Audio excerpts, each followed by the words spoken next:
Winning Tennis. I'm Chad with Winning Tennis, and today I'm going to show you how to hit your two-handed backhand like Novak Djokovic. Okay, today I want to take a look at the two-handed backhand for all you two-handers, and we're going to look at just one thing that you can improve. It's one of the most important things that you can improve. Let me play the clip here.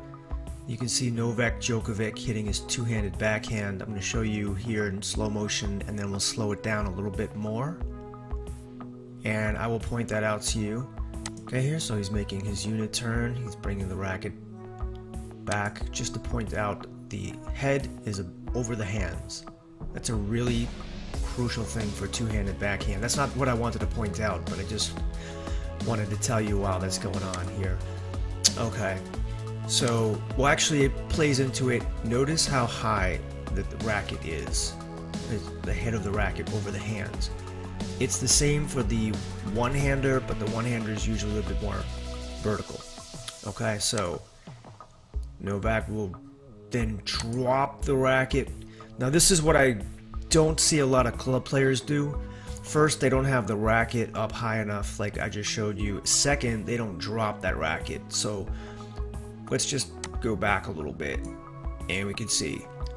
Alright, so if you're going to hit a great two-handed backhand, you need to have the racket head above the hands, and as you swing, this is the key part of it, you need to blend this all together.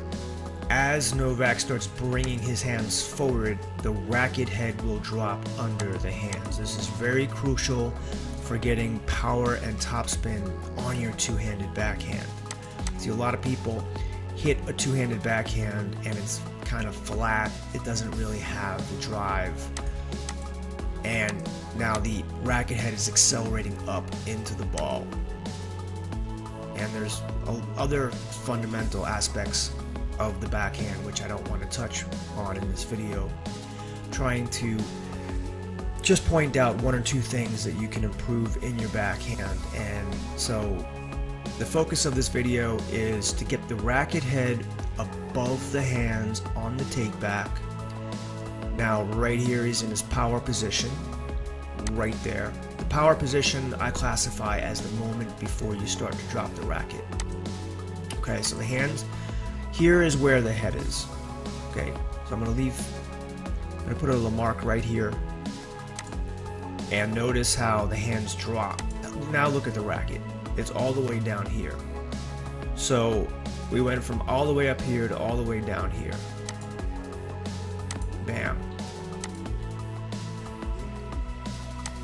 So really through the course of the stroke, the racket goes up high, comes down low, goes back up high, traces that C. Alright, let's take a look at another player. We'll look at Jack Sock now. Alright, here is Jack Sock, and we're looking at it from the right side of him rather than the left. So you can see he gets the racket head into the same position as Djokovic, maybe a little bit more vertical, almost similar to a Federer. And there you can see he's starting to drop the head. Now look at that. Now that racket is probably about in a 75 to 80 degree angle down. I mean, look at the ball and look at the racket. It almost looks like he's not going to be able to hit the ball. Now Jack Sock, he likes to put a lot of spin on everything, his forehand, his backhand, and even his first serve. Okay, as he starts to make contact, you can see the racket starting to straighten out. The butt cap is actually facing us. Now what a lot of club players do is they don't bring the racket back high enough. They bring it kind of back here, and then they come through very flat. Okay, he gets the extra racket speed by, let's just rewind that a little bit.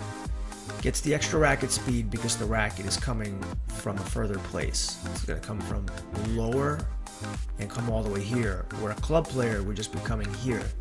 His racket is traveling faster and from a greater distance, so when he makes impact, the ball is going to be hit a lot harder. So that's the takeaway that I want you to have today. Okay, and not to leave out the women, I want to show you Serena Williams and her two-handed backhand. And you'll see it's similar to Novak Djokovic and to Jack Sock.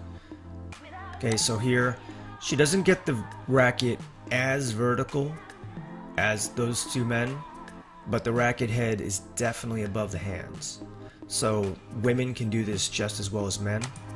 I think that women can have the same technique as men in all aspects of tennis. Now you can see that the racket head was above her hands. Now look at that position on the right hand. And I tell my students to bend their right wrist down. And that's the feeling you want to get when you hit the two-handed backhand.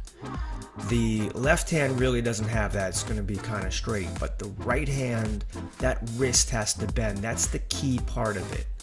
And what I would do is I would just practice bending that wrist and getting into that feeling. If you can bend that wrist, the head is going to drop down automatically. It has to. And let's play it, and she comes up to contact. Same way as Novak and Jack Sock.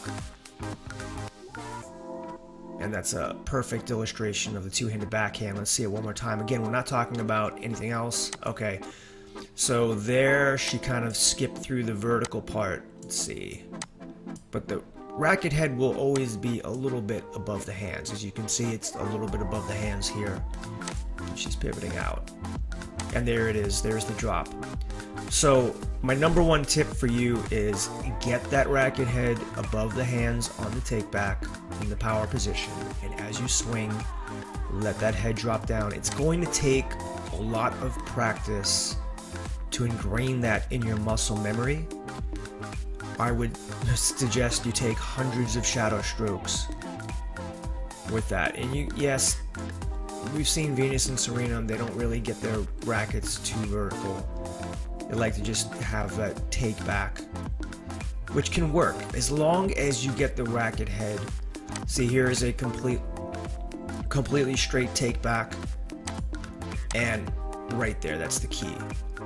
That is, you can have a horizontal take back, but you have to have the racket drop. Bam. All right, so this is science.